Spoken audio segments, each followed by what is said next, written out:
नमस्कार साथियों, welcome to पहचान क्लासेस के यूट्यूब चैनल पर आप सभी का बहुत बहुत स्वागत है। देखिए मित्रों, आज हो गई है 1 अगस्त और 1 अगस्त 2023 से संबंधित राजस्थान करंट की जितने भी टॉप इंपोर्टेंट क्वेश्चन रहेंगे वो सारे हम इस क्लास में डिस्कस करने वाला है। तो पूरी क्लास को आप बिना स्किप किए पूरा लास्ट तक जरूर देखिएगा, ठीक है ना। काफी हेल्प मिलने वाली है आपको आने वाले एग्जाम की दृष्टि से। अगर मैं बात करूं तो बहुत ज्यादा जो क्वेश्चन हमारे सेकंड ग्रेड के अभी जो एग्जाम हुए ना, उसमें भी बहुत सारे question as it is line to line मिले हैं। तो आप मेरे साथ बने रहिएगा और विश्वास रखिएगा, मैं आपके काफी अच्छा राजस्थान करंट की तैयारी करवा लूंगा, ठीक है। तो चलिए तो बात करते हैं। देखिए इस क्लास में हम डिस्कस करने वाले हैं नेहरू युद्ध है यहाँ पर, ठीक है। नेहरू युद्ध transit hostel and facilitation centre की स्थापना की गई है। तो कहां पर की गई है, किस प्रकार से की गई, किसके द्वारा की गई, वो सारी डिटेल हम इस क्लास में देखने वाले हैं। फिर नेक्स्ट की मिशन वात्सल्य योजना के बारे में हम पढ़ने वाले हैं। इसमें फिर हम बात करेंगे प्रदेश के जयपुर में सेंटर फॉर एक्सीलेंस स्थापित किया गया। तो ये कहाँ किया गया, कौन से विश्वविद्यालय में स्थापित किया गया, तो वो भी हम जो है इसमें देखने वाले हैं। फिर हम बात करेंगे कि वरिष्ठ नागरिक तीर्थ यात्रा योजना 2023 के बारे में, ठीक है। तो इस प्रकार से कुछ इंपोर्टेंट क्वेश्चन के साथ में, इंपोर्टेंट फैक्ट के साथ में मैं डिस्कस करने वाला हूं इस क्लास में। टॉप इंपोर्टेंट क्वेश्चन आज के 1 अगस्त के top important question Rajasthan current से संबंधित, ठीक है। तो पूरी क्लास को आप लास्ट तक जरूर देखना। पढ़े आपको सुबह 7:30 बजे राजस्थान करंट की लाइव क्लास मिल जाती है टेलीग्राम पर, शाम को इसकी पीडीएफ भी मिल जाती है। तो टेलीग्राम का लिंक भी वीडियो के डिस्क्रिप्शन में दिया हुआ है, अगर आपने ज्वाइन नहीं किया तो ज्वाइन जरूर कर लेना, ठीक है। चलिए तो बात करते हैं सबसे पहले हम, और लास्ट में जो है मैं इस क्लास में आपसे एक क्वेश्चन भी करूंगा, उसका आंसर भी जो है आप मुझे जरूर बताइएगा। क्योंकि देखिए क्वेश्चन का आंसर भी दिया कीजिएगा ताकि आपका क्वेश्चन जो है, आपका माइंड जो है कल जो पढ़ा था आपने वो रिकवर हो सके, और उसके अकॉर्डिंग ही मैं क्वेश्चन लेकर आता हूँ। एक या दो दिन पीछे का जो क्वेश्चन रहता है उसी को मैं आपके लिए क्वेश्चन फॉर यू करके लेकर आता हूँ, ताकि आप उसका जो है रिकॉल कर सको। तो आप जो है आंसर भी जरूर दिया कीजिएगा। चलिए फिर हम बात करते हैं। देखिए सबसे पहले हम बात कर लेते हैं यस्टरडे रिवीजन के बारे में। कल जो आपने लास्ट वीडियो में पढ़ा था उसका एक बार ब्रीफली रिवीजन देख लेते हैं, फिर हम बात करेंगे आज के टॉप इंपोर्टेंट क्वेश्चन के बारे में। तो देखिए कल हमने पढ़ा था मुख्यमंत्री चिरंजीवी जीवन रक्षा योजना के बारे में निम्नलिखित में सत्य कथन बताना था। क्या बताना था भाई, सत्य कथन बताना था। तो देखिए मुख्यमंत्री जीवन रक्षा योजना क्या है, पहली बात तो ये समझ लीजिएगा। तो इस योजना के माध्यम से क्या हो रहा है कि राजस्थान सरकार ने यह योजना लागू की है। इस योजना के माध्यम से अगर कोई व्यक्ति किसी घायल व्यक्ति की मदद करता है, उसको अस्पताल तक पहुंचाता है, ठीक है ना, तो उसको फिर जो है पारितोषिक मिलेगा।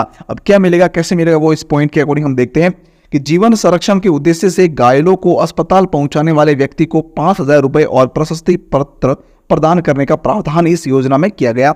फिर नेक्स्ट है सामान्य घायल की श्रेणी में आने वाले व्यक्ति को अस्पताल पहुंचाने वाले मददगार को प्रशस्ति पत्र प्रदान किया जाएगा। अगर देखिए नॉर्मल कोई घायल हुआ है तो उसको आप अस्पताल पहुंचाते हो तो आपको जो है 5,000 रुपए नहीं मिलेंगे, आपको एक प्रशस्ति पत्र मिलेगा, ठीक है। और कोई अगर बड़ी समस्या होती है, बड़ा कोई एक्सीडेंट होता है, कुछ भी होता है, और आप जो है मदद करने के तौर पर उन लोगों को अगर अस्पताल तक पहुंचाते हो, हॉस्पिटल लेकर आते हो, तब जो है आपको 5,000 रुपए और एक प्रशस्ति पत्र भी मिलेगा। फिर देखिए नेक्स्ट है कि इस योजना का लाभ जो है अस्पताल प्रशासन, पुलिस थाना अधिकारी एवं उपखंड अधिकारी की अनुशंसा पर मुख्य चिकित्सा एवं स्वास्थ्य अधिकारी निदेशक जन स्वास्थ्य द्वारा देय होगा, ठीक है। तो ये काफी इंपॉर्टेंट पॉइंट है, तीनों ही पॉइंट इसमें क्लियर थे, हमारे बिल्कुल करेक्ट थे। कल हमने लास्ट वीडियो में इसके बारे में पूरी चर्चा की है, तो अगर आपने नहीं देखा लास्ट क्लास तो उसको जरूर देखिएगा, काफी ज्यादा हेल्पफुल रहेगा। इस योजना के बारे में पूरी जानकारी जो है आपको उसमें मिल जाएगी, ठीक है। चलिए फिर देखिए नेक्स्ट हमने कल देखा था रणथंभौर की बाघिन T111 की एक शावक बाघिन का नामकरण किया गया। देखिएगा कि रणथंभौर की जो बाघिन थी एक T111, इस बाघिन ने जो है 3 शावकों को जन्म दिया था। लगभग 2 वर्ष हो चुके, 2 वर्ष के हो चुके। ये शावक कितने वर्ष के, 2 वर्ष के अभी प्रेजेंट में हो चुके हैं। तो इन शावकों को जन्म दिया था इन्होंने, ठीक है ना। तो इस शावकों में जो है 2 तो बाघ शावक थे और एक जो है बाघिन शावक थी। तो बाघिन शावक थी, उसका क्या नाम है ये पूछा गया, पर जब नामकरण किया गया तो उसका नाम जो है अवनी नाम उसका रखा गया, और ये अवनी नाम जो है वो अवनी लेखरा के नाम पर रखा गया, ठीक है। फिर नेक्स्ट है कि देखिए एक अब जो 2 बाघ हैं उनके शावक, उस शावकों का नाम देखिएगा, एक का नाम रखा गया चिरजीवी और एक का नाम रखा है चिरायु, ठीक है। तो ये भी एक इंपॉर्टेंट पॉइंट है, याद रखिएगा। फिर नेक्स्ट हमने बात की थी हाल ही में मुख्यमंत्री ने प्रदेश के किस जिले में स्थित बड़गांव सामुदायिक स्वास्थ्य केंद्र को सैटेलाइट चिकित्सालय में क्रमोन्नत करने के प्रस्ताव को मंजूरी प्रदान की। तो यह जो है वो कहाँ स्थित है, उदयपुर में स्थित है। फिर हमने बात की थी हाल ही में राज्य सरकार महिलाओं को किस योजना के तहत स्मार्टफोन वितरित करने जा रही है। तो यह जो है वितरित करने जा रही है भाई इंदिरा गांधी स्मार्टफोन योजना के दौरान, इस योजना के तहत यानी कि इंदिरा गांधी स्मार्टफोन योजना के तहत जो है वितरित करने जा रही है, और 10 अगस्त से इसके शिविर लगने प्रारंभ हो जाएंगी। कब से, 10 अगस्त से। फिर नेक्स्ट हमने बात की थी हाल ही में बेंगलुरु में आयोजित इंडिया इंटरनेशनल ट्रेवल मार्ट समारोह में राजस्थान ने कौन सा अवार्ड जीता है। तो राजस्थान ने इसमें जो है best cultural tourism destination award इसमें जीता है, ठीक है। तो ये था कुछ इंपोर्टेंट फैक्ट हमारे लास्ट डे के। अब हम बात करते हैं आज के टॉप इंपोर्टेंट क्वेश्चन के बारे में। तो देख लीजिएगा, सबसे पहले फर्स्ट क्वेश्चन आपके सामने दे रखा है, मुख्यमंत्री ने प्रदेश के युवाओं के बेहतर भविष्य के निर्माण के उद्देश्य से कहां पर Nehru youth transit hostel and facilitation centre खोलने की घोषणा की है। काफी अच्छा क्वेश्चन है, ध्यान से सुनना। हाल ही में जो है मुख्यमंत्री पहले इसकी घोषणा कर चुके हैं, अब इसका निर्माण कार्य जो है शुरू हो चुका है, ठीक है ना। तो कहां पर जो है मुख्यमंत्री ने युवाओं के भविष्य को बेहतर करने के लिए, उसका बेहतर निर्माण करने के लिए, अच्छा बनाने के लिए, एजुकेशन अच्छी लेने के लिए कहां पर जो है national youth transit hostel and facilitation centre की स्थापना की गई।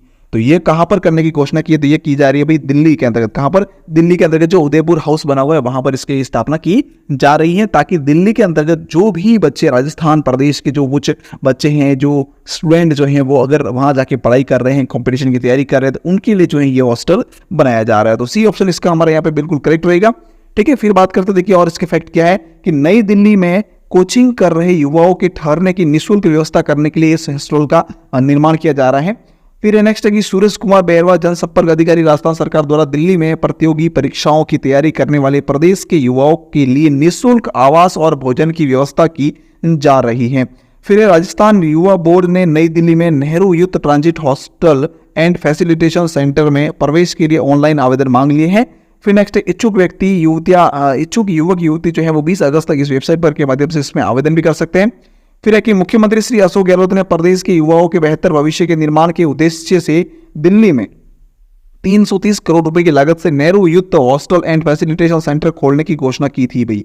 फिर नेक्स्ट है इस संबंध में राजस्थान सरकार के अधीन उदयपुर हाउस के ट्रांजिट हॉस्टल के निर्माण के लिए प्रस्ताव स्वीकृत कर प्रक्रिया शुरू कर दी गई है। फिर प्रस्तावित हॉस्टल में 250 कमरों का निर्माण होगा, जिसमें 500 विद्यार्थियों के ठहरने की सुलभ व्यवस्था भी होगी, ठीक है। मतलब टोटल जो है 250 एंड 250 कमरे इसमें होंगे और 500 विद्यार्थी जो इसमें रह पाएंगे, क्योंकि एक कमरे में 2 विद्यार्थी रहेंगे। फिर नेक्स्ट है वर्तमान में राज्य सरकार ने हॉस्टल का निर्माण होने तक 200 विद्यार्थियों को वैकल्पिक व्यवस्था के तौर पर निःशुल्क आवास और भोजन उपलब्ध करने का निर्णय किया है। मतलब अभी प्रेजेंट में जो है 500 विद्यार्थी टोटल इसमें होंगे, लेकिन 200 विद्यार्थी जो है प्रेजेंट में इसमें जो है अभी अवेलेबल मतलब व्यवस्था कर ली जाएगी इन 200 व्यक्तियों के लिए, ठीक है। चलिए फिर हम और फैक्ट इसके बारे में कि राजस्थान युवा बोर्ड द्वारा जारी दिशा निर्देशों के अनुसार प्रथम चरण में लगभग जो है 20 युवाओं के ठहरने की वैकल्पिक व्यवस्था की जाएगी, जिसमें 100 पुरुष भी होंगे और मतलब 200 है 20 नहीं है 200 है, ध्यान रखना 200 युवाएं होंगे, जिसमें 100 पुरुष भी है 100 महिलाएं होंगी, ठीक है। फिर नेक्स्ट है प्रतियोगी परीक्षाओं की कोचिंग और प्रशिक्षण प्राप्त कर रहे राजस्थान के मूल निवासी युवा इसके लिए पात्र होंगे, जिनकी आयु 18 से 29 वर्ष होनी चाहिए। फिर नेक्स्ट है 1 वर्ष में अधिकतम 3 माह के लिए निःशुल्क रहने की अनुमति होगी। समान मतलब 1 वर्ष में जो है 3 माह आप फ्री रह सकते हो, उसके अलावा शायद चार्ज वगैरह होगा कुछ ऐसा, वो अभी तक जब क्लियर आएगा तब हम बता देंगे आपको, ठीक है। मतलब देखिए कोचिंग जो है 3 महीने में हो जाती है, तो 3 महीने का पर्याप्त है कोचिंग करने के लिए। फिर आप जो है वापस अपने घर आकर जो है या फिर अपने घर के बाहर से छोटा सा कोई रूम लेके आप आसानी से उसको रिकवर कर सकते हो, रिकॉल कर सकते हो, है ना। तो ये भी काफी होता है 3 महीने तैयारी के लिए। तो सिर्फ एक कोचिंग सेंटर के लिए जो है विद्यार्थी अगर तैयारी कर रहे हैं ना, तो उनके लिए जो है व्यवस्था की गई है। फिर नेक्स्ट है समान योग्यता होने पर अधिक आयु वाले युवाओं को प्राथमिकता दी जाएगी। प्राप्त आवेदनों के चयन की कमेटी का गठन भी किया जाएगा इसमें, तो ये नॉर्मल बात है, ठीक है। फिर देखिए बात करते हैं नेक्स्ट क्वेश्चन नंबर 2 के बारे में। निम्नलिखित में से किस विभाग द्वारा मिशन वात्सल्य योजना का संचालन किया जाएगा? भाई काफी अच्छा क्वेश्चन है, कौन से विभाग के द्वारा मिशन वात्सल्य योजना का संचालन किया जाएगा? तो यह है भाई बाल अधिकारिता विभाग। कौन सा? बाल अधिकारिता विभाग, यानी कि बी ऑप्शन इसका हमारा बिल्कुल करेक्ट रहेगा। देखिए फैक्ट इसके बारे में क्या है कि मिशन वात्सल्य योजना का अनुमोदन किया गया है, जिसमें 27 जुलाई 2023 को बाल अधिकारिता विभाग द्वारा मिशन वात्सल्य योजना का अनुमोदन कर दिया गया। कब? 27 जुलाई 2023 को। फिर नेक्स्ट है मिशन वात्सल्य के अंतर्गत बाल संरक्षण व्यवस्था की सुदृढ़ीकरण तथा बाल संरक्षण से जुड़े कानूनों एवं कार्यक्रमों के प्रभावी क्रियान्वयन के लिए राज्य एवं प्रत्येक जिला स्तर पर बाल कल्याण एवं संरक्षण समिति का गठन किया जाएगा। मतलब कि प्रत्येक जिला स्तर पर जो, ये पॉइंट इंपॉर्टेंट याद रखना, वहां पर जो है कौन से स्तर पर, यानी जिला स्तर पर बाल कल्याण एवं संरक्षण समिति का गठन किया जाएगा। फिर राज्य सरकार द्वारा इन योजनाओं के तहत वित्तीय सहायता उपलब्ध करवाई जाएगी।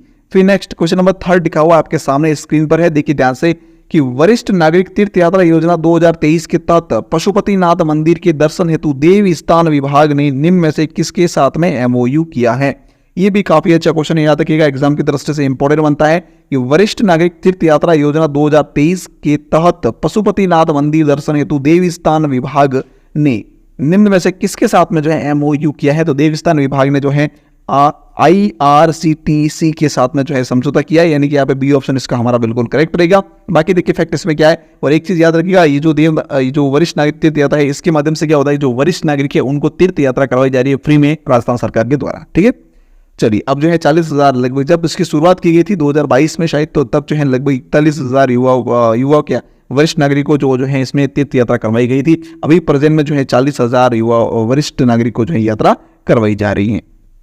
फिर देखिए नेक्स्ट इसके फैक्ट है कि 4,000 यात्री हवाई यात्रा के जरिए पशुपतिनाथ मंदिर में करेंगे दर्शन। देवस्थान विभाग की वरिष्ठ नागरिक तीर्थ यात्रा योजना 2023 के तहत 27 जुलाई 2023 को उद्योग भवन में देवस्थान मंत्री श्रीमती शकुंतला रावत की मौजूदगी में देवस्थान विभाग एवं IRCTC के मध्य MOU साइन किया गया है।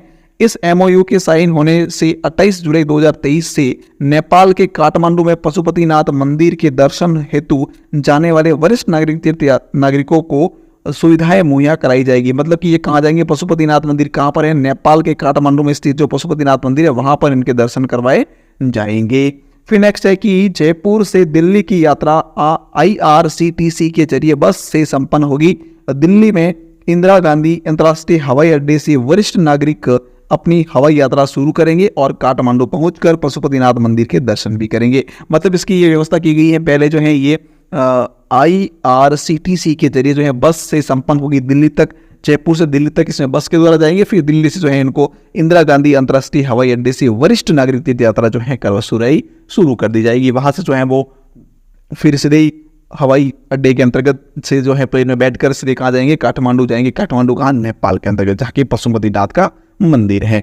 फिर नेक्स्ट है कि प्रदेश के वरिष्ठ नागरिकों के तीर्थ स्थलों के दर्शन करने के सपने को राज्य सरकार रेल यात्रा एवं हवाई यात्रा के जरिए पूरा कर रही है। निरंतर इस योजना से नवीन तीर्थ स्थलों को भी इसमें सम्मिलित किया जा रहा है। फिर 28 जुलाई 2023 से प्रारंभ होने जा रही यह यात्रा, मतलब ये 28 जुलाई से प्रारंभ हो चुकी है यात्रा, 2 सितंबर 2023 तक चलेगी। मतलब 28 जुलाई से लेकर 2 सितंबर तक जो है ये दर्शन करवाए जाएंगे तथा प्रतिदिन 100 से अधिक वरिष्ठ नागरिक जो है इस यात्रा पर जाएंगे।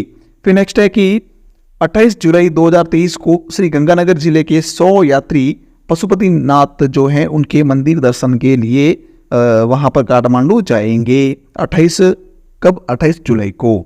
फिर देखिए नेक्स्ट क्वेश्चन नंबर 4 लिखा हुआ है, विद्यार्थियों को आर्टिफिशियल इंटेलिजेंट AI और मशीन लर्निंग की बारीकियां सिखाने हेतु किस विश्वविद्यालय में सेंटर फॉर एक्सीलेंस की स्थापना की गई है। ये काफी इंपॉर्टेंट क्वेश्चन, इसको नोट कर लेना, आने वाले एग्जाम में मोस्ट इंपॉर्टेंट रहेगा ये। ऐसे ही क्वेश्चन जो है पूछे भी गए अभी सेकंड ग्रेड एग्जाम में, जो मैंने आपको पूरे कंप्लीट करवाए थे। आप लोगों ने देखा होगा तो मेरे हिसाब से पूरे क्वेश्चन आपने करेक्ट किए होंगे, नहीं तो आप टेलीग्राम पे जाकर देख लीजिएगा, मैंने सारे के सारे पिक्चर्स डाले, कौन कौन से क्वेश्चन अपने वीडियो से मिले एज इट इज है ना, देख लेना एक बार उसको।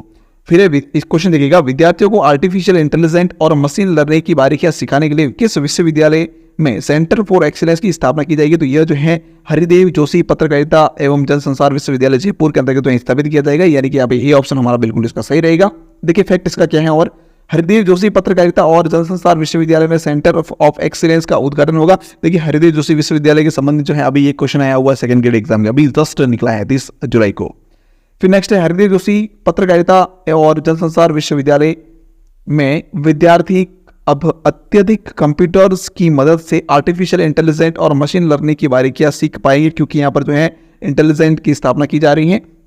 यानी कि 27 जुलाई 2023 को विश्वविद्यालय के खासा कोटी स्थित अकादमी परिसर में digital centre of excellence on imaging technology का उद्घाटन किया गया है। काफी अच्छा क्वेश्चन है, कब किया गया उद्घाटन इसका, तो याद रखना 27 जुलाई को जो है इसको उद्घाटन किया गया। किसका, digital centre of excellence on imaging technology, इसका उद्घाटन किया गया कब, 27 जुलाई 2023 को। कहाँ पर, खासा कोटी स्थित अकादमी जो है कौन सी, इस विश्वविद्यालय की जयपुर के अंतर्गत। ठीक है, कहाँ पर है, जयपुर के अंतर्गत, ये भी पॉइंट इंपोर्टेंट है, याद रखना। फिर नेक्स्ट बात करते हैं विश्वविद्यालय की कुलपति प्रोफेसर सुधीर राजीव और Jodhpur school of public health के संस्थापक अध्यक्ष और मोबिलाइट USA के सदस्य अनिल पुरोहित ने सेंटर का उद्घाटन किया। विद्यार्थियों को आर्टिफिशियल इंटेलिजेंस और मशीन लर्निंग टेक्नोलॉजी में प्रशिक्षण करने के लिए HJU और अग्रणी टेक्नोलॉजी कंपनी मोबिलाइट टेक्नोलॉजीज लिमिटेड के बीच में MOU मार्च 2023 में हुआ था। फिर MOU के तहत सेंटर ऑफ एक्सीलेंस की स्थापना के लिए शुरुआती सहयोग के लिए 5 अत्याधुनिक कंप्यूटर्स लैब स्थापित किए गए हैं।